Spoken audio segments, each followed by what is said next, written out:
So the Lord sent Jesus to open our eyes to a new way.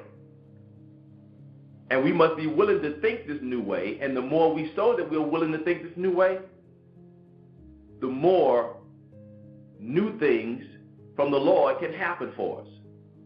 But we have to be willing to think outside of the box. We have to be willing to think beyond the guardrails of limitations. It seems really dumb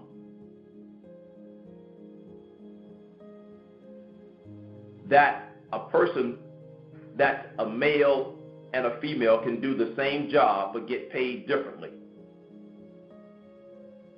But you got to understand that is the case because some man-made rules were put in place for survival that artificially gave the man a leg up, that artificially gave the man an artificial separation, that artificially, for the wrong reasons, had not, and the people who create those rules be people who walk into places of worship as if though they are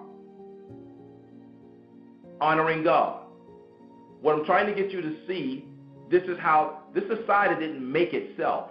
It was made up by man-made rules that created this system the way the world operates from day to day. We just have too many rules in society that are biased. We have too many rules in society that are not like God. We have too many rules in society that are based on greed. And as a result, we have what we have. But the Lord is still offering us a new way for us as individuals. We don't have to be limited by these guardrails that mankind created, artificially holding us back. Because of the Lord, and because the earth is the Lord's, the fullness thereof, the world and they that dwell therein, just like Psalms 24:1 says, we, as people who choose to follow the Lord, can expect new things from the Lord, can expect new things in new ways from the Lord that favors us, that enable us to rise, enable us to be above, that enable us to be the head of things and not beneath. Our Bible spelling word gives us some additional insights to our topic today. We have one word, and that word is leaven. Leaven is our Bible spelling word for today. And I know when you hear the word leaven, what probably comes to mind is what? Bread, right? Because leaven is what makes bread rise. That's what you give that association. But I want you to think about leaven in a broader context today. Let's see what Webster says about leaven. Leaven is defined by Webster as meaning to introduce one thing into another so as to affect it throughout. The second definition for leaven is the word infuse. And a third and final definition for the word leaven is a word that you've heard before but may not have associated with being leaven, meaning leaven. That is ingrained. So when we think of the word leaven, introducing one thing into another so as to affect it throughout. When a person takes medicine or a drug is introduced into their body, how do we know what they ingested or what the drug that they introduced into their body and the illegal drug they introduced into their body, how do we know that it had an effect on them? How do we know? If so, by the way that they begin to behave, don't we? That tells you that whatever was infused, whatever was ingrained whatever's been introduced into that body, it infected the entire body and caused the entire body to begin to act in a non-conforming way. So when you see someone, when you hear about someone being on drugs, leaven, that drug has been introduced into their body so as to affect the entire body. It's been infused, ingrained. One thing that happened with some slaves, some of our people, it was so ingrained in them that they were enslaved, and that they were enslaved by these lies, that some didn't believe that they were supposed to even read. It was ingrained, leaven. They weren't ingrained with the drug. They were ingrained with some bad knowledge. Some knowledge intended to limit that individual's potential and capability. And to show you how long of a lasting impact this can have, if that person had children and they believed that way, what do you think they taught their children? So it can have a lasting impact when you have something ingrained, the wrong rule ingrained in the mind and heart of an individual. It can cause, that wrong rule can cause generations of people to live beneath their privilege, simply because of that guardrail was put in place to give some privilege versus others, to make some believe that others are better than others. When in actuality, everybody that's born in this world, no matter what color they are, they all die. No matter what riches a person amasses in this world, when they get here, they all leave it here. No one takes it with them. No matter what color you are, everybody comes here the same way and everybody leaves. So understanding that there are no preferential races, there are no preferential people. So why live that way? Why would some begin to believe that others are better than them? Simply because of the rhythm of society, and these man-made created rules become, these common beliefs become, these guardrails become traditions by which people begin to live. And if they have children, they begin to teach their children to live that way. Guardrails that cause people to live beneath where God desires for them to be. Leaven introduced into their lives that affect them throughout. For someone to believe that they can't do math, that's because of leaven that was introduced earlier. Because someone believing that they can't write, that's because of leaven that was introduced earlier in that lineage. For someone to believe that they can't read, that's because of leaven that was introduced in that lineage, ingrained in them that they can't do something. This is what Jesus came to right the wrong of.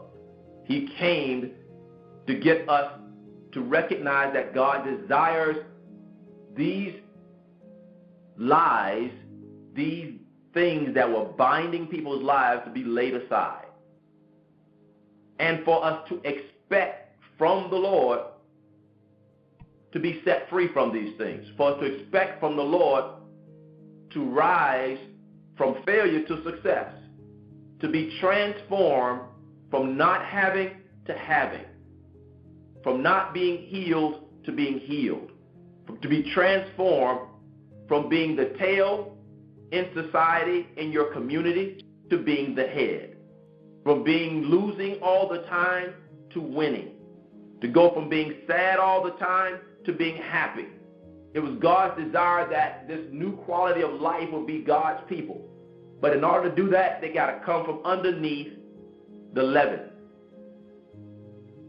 The common beliefs of what is possible and what is not. They got to change that paradigm. They got to come from underneath man's leaven. 1 Corinthians helps explain this. Let's go over to 1 Corinthians, the 2nd chapter. This is where our Bible memory verse starts. 8th verse, and it reads, which none of the princes of this world knew. Had they known it, they would not have crucified the Lord of glory. But as it is written, eye hath not seen, nor ear heard, neither have entered into the heart of man the things which God has prepared for them that love him. But God has revealed them unto us by his Spirit. For the Spirit searches all things, yea, the deepest things of God. Our Bible verse comes out of the book of 1 Corinthians 2, verse 8 through 10. Here the word is declaring unto us a message about life. The Bible declares unto us that if they had known, if mankind had known, it speaks about this in the 8th verse. It says, which none of the princes of this world knew. In other words, it's speaking about a breadth of knowledge that people who were living in this world did not know. And what was that knowledge? They didn't know that Jesus Christ was truly the Son of God. Well, the Bible is saying that if they really knew that Jesus Christ was the Son of God, they wouldn't have crucified him. But because they did not know, they crucified him. They didn't know because their institutional knowledge would not allow them to believe in anything other than what they had been taught to believe. Their institutional knowledge led the rhythm of their society and caused them to accept someone who was a murderer over someone who did nothing wrong. The rhythm of their society, the greed in their society, the preferential treatment in their society, the rules that were written in society to give certain people more influence over other people, to make certain people, give certain people more power and the ability to have more than other people in society. Those rules in society would not allow them to acknowledge that someone who did nothing should be freed versus someone who was truly a murderer. And although their own rules in their own society said murderers should pay a penalty, their rules, the way that the people believed, they were influenced in such a way that their rules caused someone who did nothing to die wrongfully. And that's because of the way that the man-made rules that were created by man for survival were causing people to behave.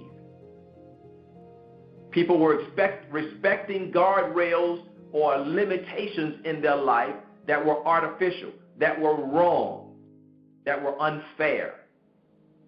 And because they didn't know that Jesus was the Son of God, if they truly had known that he was the Son of God, they would have treated him with an entirely different level of respect. That's what the Bible is talking about. But because of what they know, and understand today, the same thing is true. Because of what people know and what governs their daily existence, it causes them to behave the way that they behave, to believe the way that they believe, to mistreat people the way that they mistreat people. It causes them to act the way that they act because of the guardrails that have been placed in the rhythm of this society today. The norms that are outgrowths from generations of people creating man-made rules for survival. One of the reasons this country was founded because some people from another country wanted to come here for what? Survival. Did they not want to come here for survival? But look at what happened in coming here. Fact. They came here for survival, but in order for them to survive, they had to take advantage of the people who were already here. So the very thing that they were fleeing from is the thing that they came and submitted the people who were already here to. The deception and the greed. The American Indians were submitted to the very thing that they were fleeing from. What I'm trying to get you to see is that this behavior that drove the rhythm of the society was not God's way. It was man's way. Man-made rules. And those guardrails, just like those rules that they're dealing with the American Indians, was not intended to be fair. It was intended for them to take advantage of the American Indians' kindness as a weakness. And so going from a people that had expansive lands to people who have a designated area in this expanse called the United States. This is just the truth of the matter. What I'm trying to get you to see is how the rules for survival cause the conditions that we have. So what we have to do is to not latch on to those rules so much. This is what the Lord tells us about this idea of obeying his rules, even when man's rules conflict with his rules. We obey God rather than man.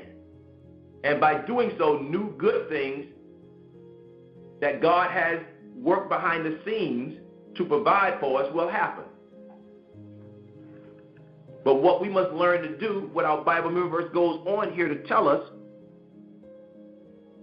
but God has revealed revealed them unto us by his Spirit, for the Spirit searches all things, yea, the deepest things of God. So the intent is that we must learn to confidently expect amazing breakthrough results happening to and for us in new amazing ways. When we stop allowing the guardrails of this society to limit us and to believe that there is something more possible, to know that God is truly our provider and is truly our source, then we have an opportunity to receive that favor. We have an opportunity to receive that grace. But we must expect new things to happen from the Lord. We can't let the rules of this society limit us. Right now, in this country and in the world, there is an economic depression going on here. There's a lot of economical activities happening that are really bad, even from a health perspective. With the COVID environment, it's affecting people. But what the Lord wants us to understand is that although these things are happening around us, he's still the same God that owns everything. And if we believe that we are limited by the ebbs and flows of what's going on with man, then we can't receive this special grace and favor that he has in store for us. Because in order to receive this special grace and favor that the Lord has in store for us here, in order for us to expect these new things from the Lord, in order for us to receive of those things, we have to first acknowledge that these things are not impediments to our ability to rise. These things are not impediments to our ability to be successful. These things are not limiting factors that can prevent us from being who we desire to be, being whom we seek to be, being what we seek to have. Because the Lord promised us this through Jesus Christ. So if we believe that we are boxed in because of what's happening in man's world, then today I want to encourage you to know that the Lord wants to offer you a better path for your life. But you got to think in a new way. Oh, praise be to God, from whom all blessings flow. It is our prayer at Clay Family Ministries that your life has been increased with the increase of God through this study. We appreciate and are thankful for your fellowship during this life skills study segment.